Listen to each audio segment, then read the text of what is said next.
60,000 करोड़ का कृषि ऋण माफ करने वाले पीएम डॉक्टर मनमोहन सिंह के कार्यकाल में हुए थे 5 बड़े फैसले। नमस्कार, मैं रिंकी बाजपेयी, आप देख रहे हैं बाराबंकी पोस्ट। दोस्तों, आज बात करेंगे डॉक्टर मनमोहन सिंह के कार्यकाल के, जिनके कार्यकाल में कुछ बड़े फैसले लिए गए थे। एक झटके में किसानों के 60,000 करोड़ रुपए कृषि ऋण माफ करने वाले प्रधानमंत्री डॉक्टर मनमोहन सिंह के कार्यकाल में और भी कई फैसले हुए थे। डॉक्टर मनमोहन सिंह को भारत की अर्थव्यवस्था में आमूल-चूल परिवर्तन करने वाले वित्त मंत्री के रूप में जाना जाता है। उन्होंने पीवी नरसिम्हा राव की सरकार में वित्त मंत्री के रूप में आर्थिक सुधारों की शुरुआत की। बाद में डॉक्टर मनमोहन सिंह 10 साल तक देश के प्रधानमंत्री रहे।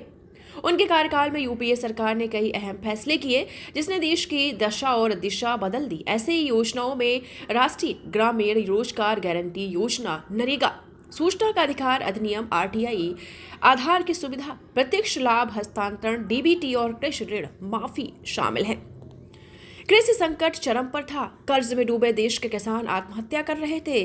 लोग परेशान थे। किसानों पर लगातार बहुत मुसीबत का सामना करना पड़ रहा था। ऐसे समय में डॉक्टर मनमोहन सिंह की सरकार ने कर्ज में डूबे किसानों को राहत देने के लिए एक ऐतिहासिक फैसला लिया। यूपीए की सरकार ने 60,000 करोड़ की कृषि ऋण माफी का ऐलान किया। वर्ष 2008 में कृषि ऋण माफी से देश के लाखों किसान लाभान्वित हुए। डॉक्टर मनमोहन सिंह की सरकार ने वर्ष 2005 में एक ऐतिहासिक फैसला किया। ग्रामीण क्षेत्र में रहने वाले हर परिवार को 100 दिन के रोजगार की गारंटी सुनिश्चित करने के लिए राष्ट्रीय ग्रामीण रोजगार गारंटी योजना अधिनियम, जिसे बाद में मनरेगा कर दिया गया, ये लेकर आए। इससे लाखों लोगों को रोजगार मिला। ग्रामीण क्षेत्रों में बुनियादी ढांचे में सुधार आया। सरकारी योजना का लाभ लेने के लिए आज जिस दस्तावेज की सबसे ज्यादा जरूरत होती है, जो आधार कार्ड है, जो बहुत इंपॉर्टेंट है, ये कब बना था? ये उन्हीं की सरकार में बना आधार। इस आधार की शुरुआत डॉक्टर मनमोहन सिंह की सरकार ने की थी। इसकी शुरुआत देश के हर नागरिक को विशिष्ट पहचान देने के लिए और विभिन्न सेवाओं तक पहुंच को सुविधाजनक बनाने के लिए की गई थी। सरकारें आज लोगों को सरकारी योजनाओं और सब्सिडी के पैसे सीधे उनके खाते में डीबीटी, डायरेक्ट बेनिफिट ट्रांसफर करती है। तो ये कब बना था? डीबीटी डॉक्टर मनमोहन सिंह की सरकार में लागू हुआ। इस डीबीटी की शुरुआत डॉक्टर मनमोहन सिंह के कार्यकाल में हुई। उनकी इस पहल ने सरकारी योजनाओं में लीकेज रोकने में बड़ी भूमिका निभाई।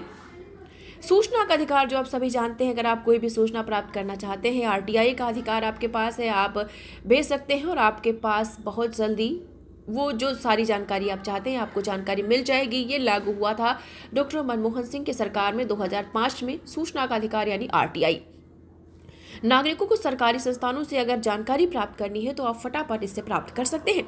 सूचना का अधिकार अधिनियम, आरटीआई से शासन में पारदर्शिता और जवाबदेही को बढ़ावा मिला। देश के पूर्व प्रधानमंत्री डॉक्टर मनमोहन सिंह ने गुरुवार की रात 92 साल की उम्र में दिल्ली के एम्स में अंतिम सांस ली। उनके निधन से देश में शोक की लहर दौड़ गई। प्रख्यात अर्थशास्त्री और पूर्व प्रधानमंत्री के निधन की जानकारी पूर्व केंद्रीय मंत्री और वरिष्ठ कांग्रेस नेता सलमान खुर्शीद ने सोशल मीडिया साइट एक्स पर दी। आज देर शाम तबीयत बिगड़ने पर आपको बताते चले, आज उनका अंतिम संस्कार पूरे राजकीय सम्मान के साथ किया जा रहा है। तो आपको बताते चले, मनमोहन सिंह की सरकार में कुछ ऐसे फैसले लिए गए थे जो मैंने आपको बताया, जिससे बहुत सारे लोगों को फायदा हुआ। आरटीआई यानी सूचना का अधिकार, और किसानों के 60,000 करोड़ रुपए माफ हुए हैं। डॉक्टर मनमोहन सिंह को भारत की अर्थव्यवस्था में आमूल-चूल परिवर्तन करने वाले वित्त मंत्री के रूप में भी जाना जाता है। ये जब नरसिम्हा राव की सरकार थी, जब नरसिम्हा राव देश के प्रधानमंत्री थे, तब डॉक्टर मनमोहन सिंह वित्त मंत्री हुआ करते थे। उसके बाद डॉक्टर मनमोहन सिंह 10 साल तक देश के प्रधानमंत्री रहे हैं। एक कार्यकाल के बाद उनको दूसरा कार्यकाल मिला। तो डॉक्टर मनमोहन सिंह बहुत ही कम मौक़ों पर बोलते थे, हालांकि चुप ही रहते थे, अपनी बातों को किसी से शेयर नहीं करते थे, लेकिन उन्होंने बहुत बड़े बड़े फैसले लिए हैं। आधार कार्ड, जो आज सभी के पास है, ये मनमोहन सिंह की सरकार में ही शुरू हुआ था। सूचना का अधिकार मनमोहन सिंह की सरकार में हुआ था। जो नरेगा, जिसका नाम बाद में बदल कर मनरेगा कर दिया गया, वो भी मनमोहन सिंह की सरकार में शुरू हुआ था। इससे बहुत सारे श्रमिकों को फ़ायदा हुआ और आज भी फ़ायदा हो रहा है। जो ग्रामीण क्षेत्र के श्रमिक हैं, वो भी वहीं पर रहकर अपनी नौकरी कर रहे हैं। आधार की सुविधा प्राप्त हुई। प्रत्यक्ष लाभ, आजकल जो किसानों के खातों में डीबीटी आता है, मतलब सीधा किसानों के खातों में ट्रांसफ़र होता है, ये मनमोहन सिंह की सरकार में शुरू हुआ था। मनमोहन सिंह ने ये फैसला इसलिए लिया था क्योंकि इससे क्या होगा कि बीच बिचौलियों से राहत मिलेगी, लीकेज नहीं होगी, किसानों या किसी के खाते में जो राशि है वो अपने आप ही पहुंच जाएगी। 2005 में डॉक्टर मनमोहन सिंह की सरकार ने नागरिकों को सरकारी संस्थानों से जानकारी मांगने का अधिकार दिया। सूचना का अधिकार अधिनियम RTI 2005 में लागू हुआ। कोई भी जानकारी सरकारी दफ्तरों से संबंधित इससे प्राप्त कर सकते हैं।